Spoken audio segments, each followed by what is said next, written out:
O som da campainha naquela manhã ecoou por toda a casa, como se o toque daquela vez fosse não mais alto, mas mais longo, provavelmente algo importante. Júlio acordou num susto, temendo que tinham descoberto seu porto seguro. Acordou trêmulo, mas com um pressentimento estranho, como se fosse sair por uma aventura, como se estivesse diante de algo novo, e mal sabia que estava mesmo.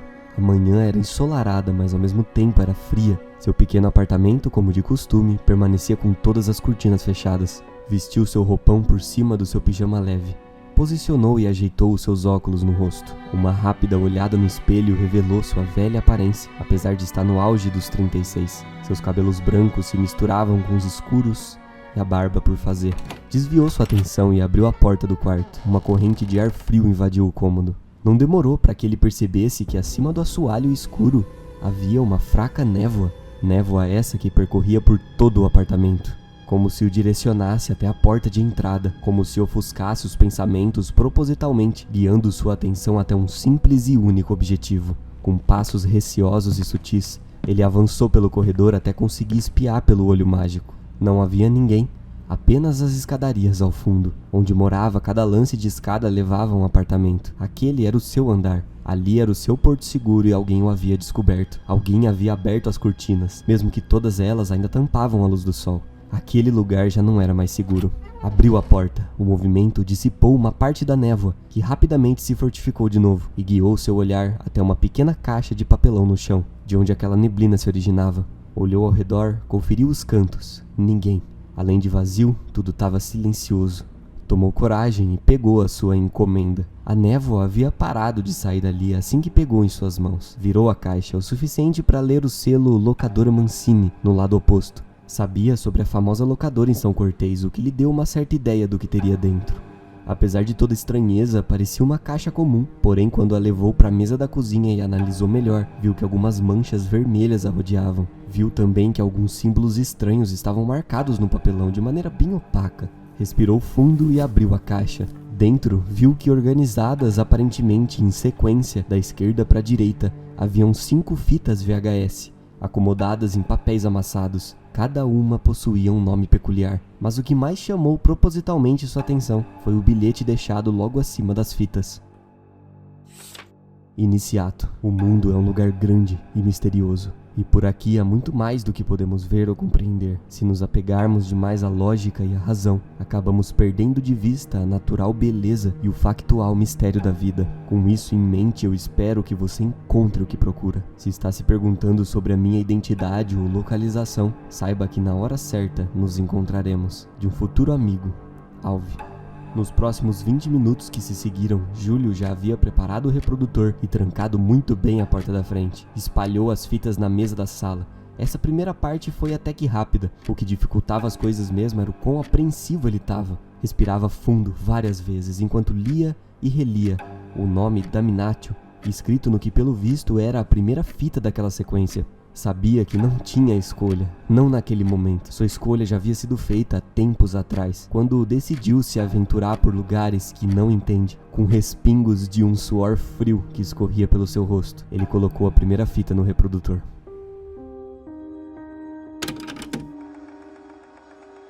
Saudações, amigo. Eu sei que é estranho. Vai ser mesmo, eu entendo. Primeiro, eu quero enfatizar que tudo que você está prestes a ouvir aqui não começou recentemente. Longe disso, já deve fazer uns 10 anos que essas anomalias, por assim dizer, começaram a se manifestar. E fazem pelo menos uns 5 que eu as estudo. Assim como eu, sei que você é um homem de palavra e determinado. Por isso, guiei essas informações até a sua pessoa. Já para o desconhecido em si, que é o objeto principal do meu estudo e do seu também, não podemos deixar esse líquido viscoso e misterioso escorrer entre os nossos dedos. Digo não só não permitir que todos saibam, mas sim desistir de entendê-lo. O conhecimento é a nossa danação. Uma vez nisso, não tem mais volta. E finalmente as peças estão começando a se encaixar. As respostas parecem mais claras, mais palpáveis agora. Não estranho o fato de as fitas não revelarem o meu rosto, é proposital. Enfim, todas elas estão aqui, ordenadas de uma maneira que você entenda. Não vou ficar tomando o seu tempo. Escute, aprecie, aprenda e o principal, se questione, você vai entender. Se não conseguir tomar alguma atitude ainda, não se culpe. Ouça quantas vezes for necessário e carregue essas informações junto consigo todos os dias. Boa sorte, conto com você.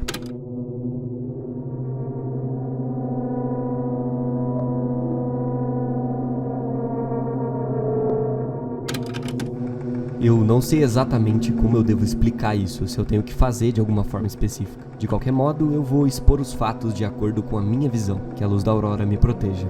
Essa cidade, ela é, digamos assim, diferente. Existem coisas que, palpáveis ou não, interferem no nosso dia a dia. Aqui em Alcântara isso acontece com muita frequência e facilidade. É como se existisse um véu entre várias realidades e aqui esse véu é fraco. Isso interfere diretamente na nossa vida, na nossa energia vital. Como conceito, a vida, assim como a morte, constitui um limite extremo da existência humana. É o mais longe que podemos chegar nas duas direções. Quando falamos sobre isso ou abordamos esses assuntos em determinadas ocasiões, gera-se coletivamente um espanto, um susto, um medo muito forte. Onde eu tô querendo chegar aqui é que nós não conhecemos a morte, mas achamos que conhecemos a vida e por isso a questionamos. E quando fazemos isso, sentimos muito medo. E a minha descoberta entende que do lado oposto existem sentimentos e dúvidas extremamente parecidos. Mas mortos podem pensar? E a resposta é sim, porque eu vi acontecer. E é aqui que entra a parte mais interessante. Por ser um ambiente hostil à vitalidade, essa cidade possui alguns pontos mais frágeis,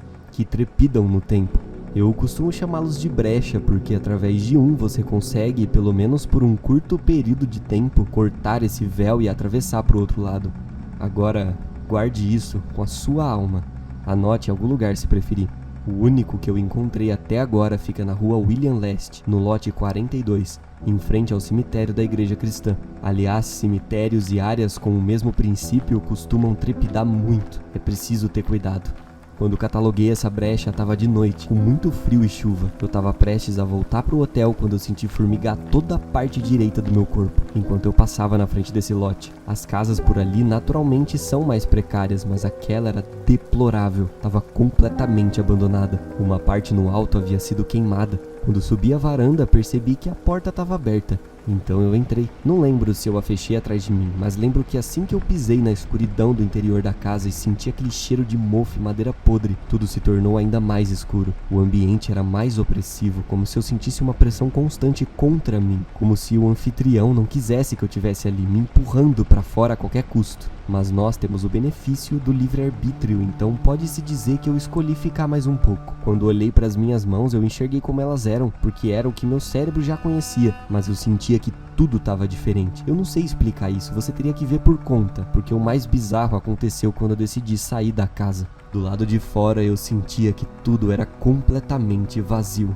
sem vida. O céu avermelhado jogava sombras por entre os telhados daquelas casas pálidas. A cidade era dominada agora por uma vegetação densa, rubra e muito escura. As mesmas sombras jogadas pelo céu, agindo em uníssono com a névoa densa que se espalhava pelas ruas, formavam silhuetas incompreensíveis, em formatos aterrorizantes que desafiavam a minha cognição. Elas eram sorrateiras esguias, se escondiam atrás das casas, rastejavam como se estivessem presas ao solo. Algumas trepidavam e sumiam quando percebiam que eu estava ali. Outras maiores demonstravam um estranho interesse em mim, mas nenhuma delas se aproximava. Elas apenas me observavam de longe, através de um grande buraco escuro que julguei ser onde ficavam os olhos. Elas caminhavam livremente por esse ambiente pútrido que dominava toda a área da cidade, com certeza ia muito além. Essas criaturas, elas não apenas rondavam por ali. Eu sentia que elas estavam tentando, não sei, pedir perdão. Elas carregavam culpa, tristeza. Era como se aquilo fosse uma penitência. Avancei cuidadosamente e atravessei a rua. O cemitério logo à frente, agora sem nenhuma cerca, não passava de uma cratera aberta no chão entre os túmulos, de onde saíam inúmeros cordões escuros e avermelhados que subiam pulsando até o céu, se entrelaçando nas inúmeras árvores que o cercavam. Aquilo tudo parecia vivo. Era como se aquele lugar tivesse constantemente se alimentando, provavelmente de medo. Digo isso pois quando o senti, posso jurar que eu fui detectado, não pelas sombras maiores ou menores, mas por algo bem maior, talvez a mesma coisa que resguardava minha penitência.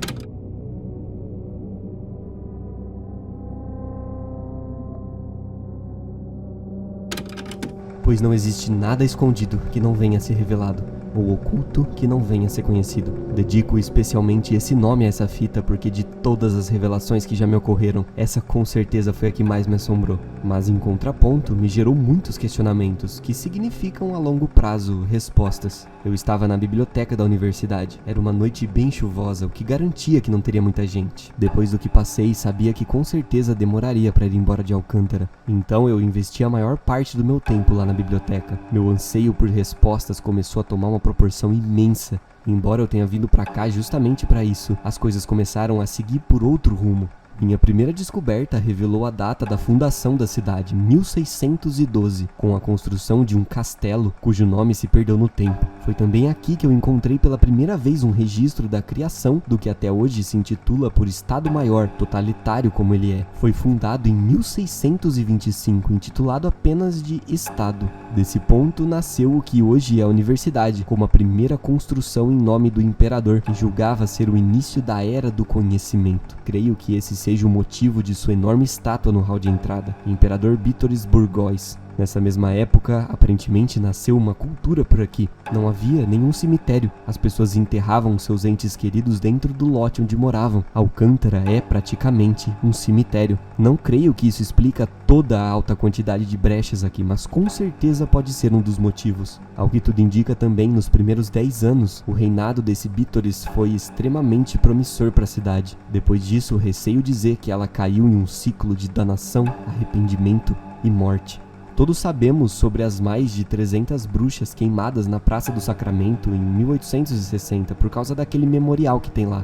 Mas parece que quase ninguém daqui sabe que tudo isso aconteceu ainda aos comandos do mesmo imperador. Isso, meu caro amigo, é só o começo. Se é que você percebeu que Vítoris, como líder supremo até aqui, já completou mais de 200 anos de vida. Pesquisando ainda mais a fundo, revelaram-se a mim lendas dizendo que ele sabia coisas à frente do seu tempo, e realmente faz sentido. Construções projetadas por ele e arquitetadas por uma figura misteriosa foram tão bem formuladas que provavelmente jazem em ruínas quase completas pelos arredores da cidade, para além da mata densa onde poucos ousam ir, onde o Estado monitora com tanto vigor. E eu sabia onde estava escondida uma dessas construções, mas isso eu menciono mais pra frente. Já algumas outras folhas do documento que eu encontrei apresentavam imagens desenhadas à mão daquela época. As ruas de terra, os casebres, os camponeses. Ao fundo, sempre um imponente e silencioso castelo, como se aquela construção observasse além da folha. Outras já mostravam o céu em uma chuva de fogo, medo, angústia, morte, sendo espalhados por cada canto da cidade, enquanto figuras desconhecidas estouravam as portas das casas e dilaceravam com prazer quem vissem pela frente. E a última folha revelou uma dessas figuras mais detalhadamente. Uma pessoa de vestes escuras e pesadas, literalmente coberta da cabeça aos pés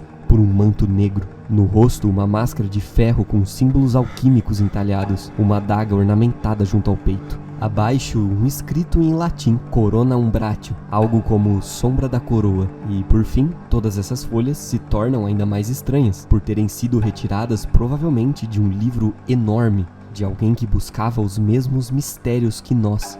Aqui eu percebo que ainda sei muito pouco, pois em um dos papéis era marcada a página 986.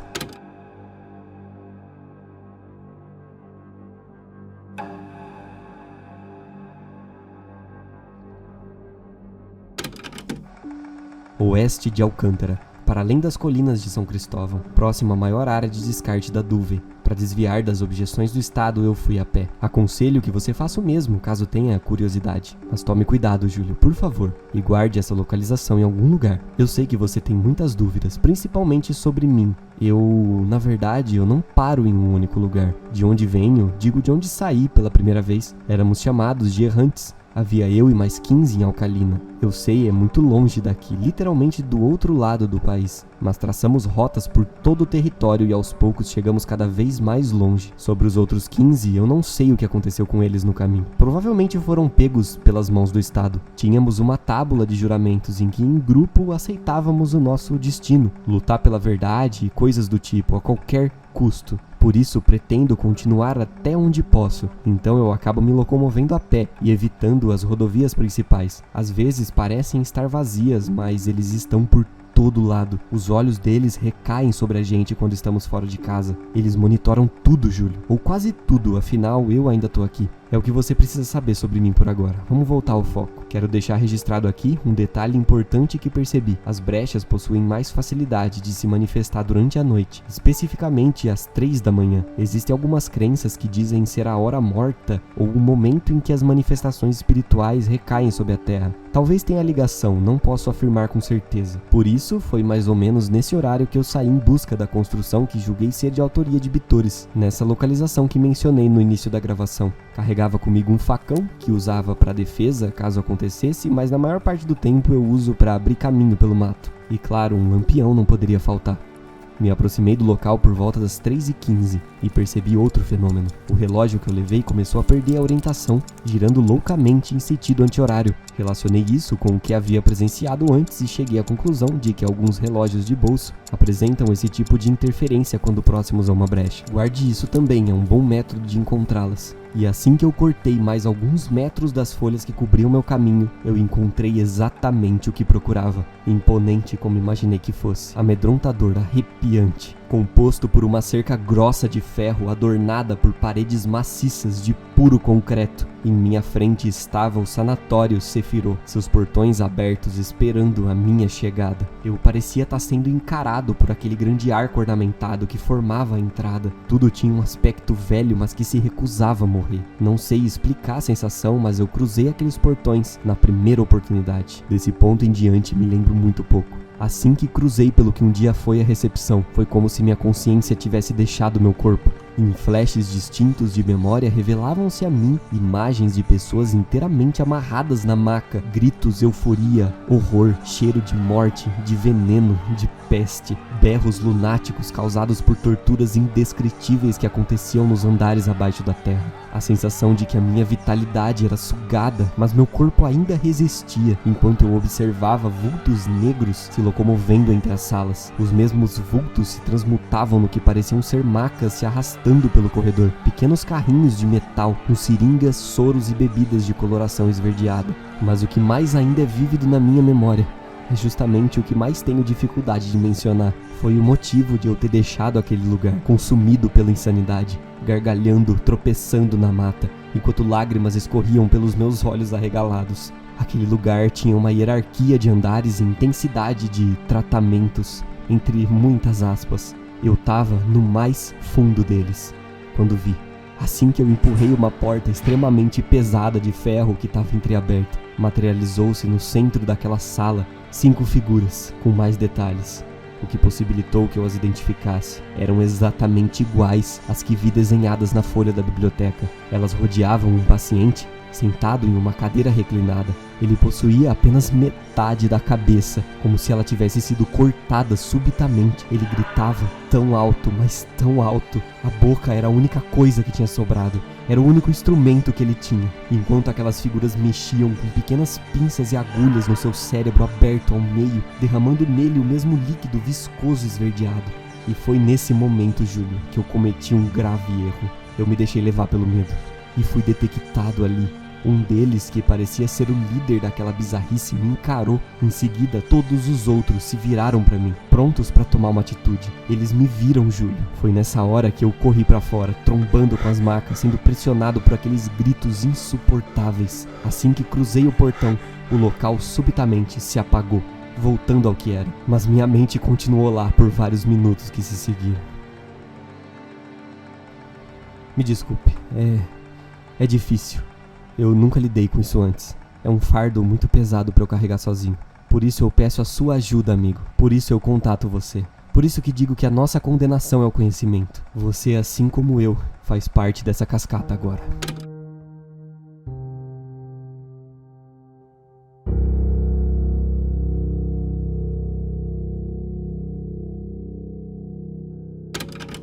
Bom, hora de fechar isso tudo. Não um ponto final. Longe disso, vamos colocar uma vírgula nessa história toda. Meu nome é Alvinus Gamblet. Além desse precioso registro, Deixo a você um convite, que talvez já tenha sido aceito devido à nossa mútua falta de escolha. Te convido a fazer parte da busca pela verdade. Convido você a se juntar a mim. Guarde essas fitas como uma introdução. Sinta-se livre para escolher. Não coloquei aqui todo o conhecimento que tenho, não faria sentido. Eu preciso de você pessoalmente para compartilhar isso, pois também quero conhecer os seus.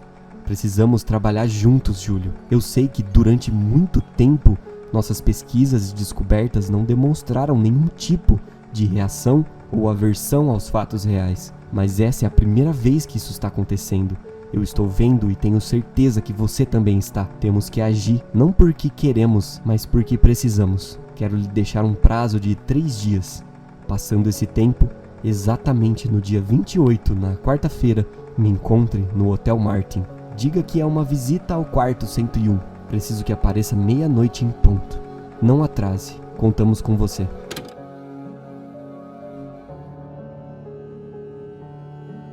Conforme o silêncio propagado pelo final da última fita se espalhava pelo apartamento, a mente de Júlio continuava extremamente ativa, procurando absorver tudo o que lhe foi mostrado. Aquilo não era nem um pouco divertido e ele sabia disso. Tinha noção também do quão pesado aquele fardo era para Alvinus, levando em consideração que o homem praticamente implorou por ajuda.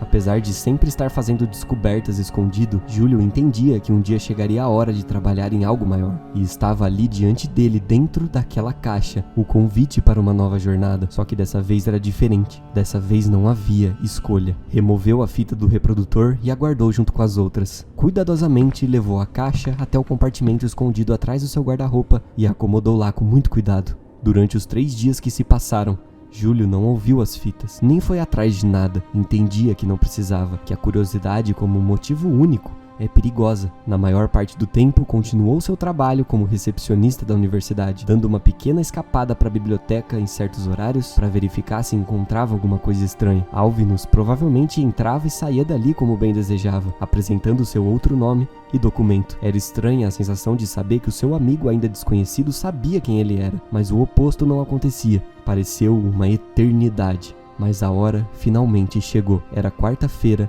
dia 28 de maio de 1982, 11h50 da noite. Desceu de seu Buick no estacionamento do hotel. Caminhou até a entrada. O vento naquela época do ano era gelado e cortante. Empurrou a porta, que fez soar um pequeno sininho logo acima de sua cabeça. Mesmo morando quase a vida toda naquela cidade, nunca tinha entrado nesse hotel. A área da recepção era bonita, bem arrumada, destacada ainda mais pelo suave cheiro de café e pelo tapete vermelho acima do piso de mármore. No balcão logo à frente, Júlio diz ao recepcionista, um garoto alto e magro de cabelos escuros, que quer fazer uma visita ao quarto 101. O garoto arregala os olhos na mesma hora. Então é você. Seja bem-vindo. É por ali, subindo as escadas. E estranhamente o garoto aponta para a porta oposta ao corredor dos quartos. Confiando em seu amigo, Júlio segue sem questionamentos. Passa por um pequeno corredor que o leva até a escadaria de incêndio. Ele começa a subir, apreensivo e em completo silêncio. Visto do lado de fora, o hotel parecia ter 4 andares, e quanto mais alto ele sobe, mais seu coração acelera. É difícil dizer quanto tempo ele esperou por um momento como esse, talvez a vida toda, e agora, chegando ao final da escada, ele abre uma porta que o leva até um corredor mais escuro, sem carpete, com alguns utensílios de limpeza espalhados pelos cantos. É como se aquele andar ainda estivesse sendo montado. Ao final do corredor, através da vidraça de uma porta dupla de madeira, ele vê a silhueta distorcida de um homem de costas, iluminado somente pela luz da lua cheia, apoiado na varanda do lado de fora, observando a cidade abaixo. Júlio avança em um caminhar mais rápido, até finalmente abrir a porta. O homem arruma a postura e se vira para ver o seu amigo. Naquele instante ele se revela alto, de costas largas e de barbas pretas como carvão, coberto por um sobretudo com uma cartola na cabeça e luvas grossas, tudo da mesma cor preta que garante a ele um bom disfarce. Alvinus, em um gesto cordial, estende a mão para cumprimentá-lo. Eu tinha certeza que você viria. É um prazer ter você aqui conosco, Júlio. Seja bem-vindo. Por agora, tome um tempo. Respire e aprecie essa vista. Temos muito trabalho a fazer. Ele então se apoia novamente na varanda, pensativo, questionando o que está acontecendo. Seria essa realmente a decisão correta? Ele acredita que sim. Daquele dia em diante, Alcântara seguiu resiliente. As pessoas lutavam cada dia mais contra pesadelos que iam e vinham. Algumas adoeciam, outras já não mais sorriam. A monotonia de uma vida preta e branca se alastrava pelas ruas. Mas agora as coisas começariam realmente a mudar. Uma fagulha de esperança se acendeu perante ao olho do Estado, perante aquelas construções decrépitas de uma civilização que aos poucos perdia sua alma. Mas, de qualquer forma, as descobertas virão na hora certa, no tempo certo, e elas cumpriram sua promessa. Bom, com isso eu vou ficando por aqui. Agradeço de coração por acompanhar e espero que você tenha curtido esse conto. Aos poucos as coisas se encaixam ainda mais, dando espaço a novos e vários mistérios. As descobertas, portanto, pedem tempo. Então peço para que vocês continuem por aqui. Juntos desbravaremos esse universo em busca delas. Mas claro, tomando muito cuidado. Não há nada mais valioso e perigoso do que o conhecimento. Mais ainda o conhecimento do até então desconhecido. Por agora, deixe um like nesse vídeo, se inscreva no canal e ative o sininho para não perder mais nenhum conteúdo como esse. Sobre esses assuntos e mais, nos vemos em breve.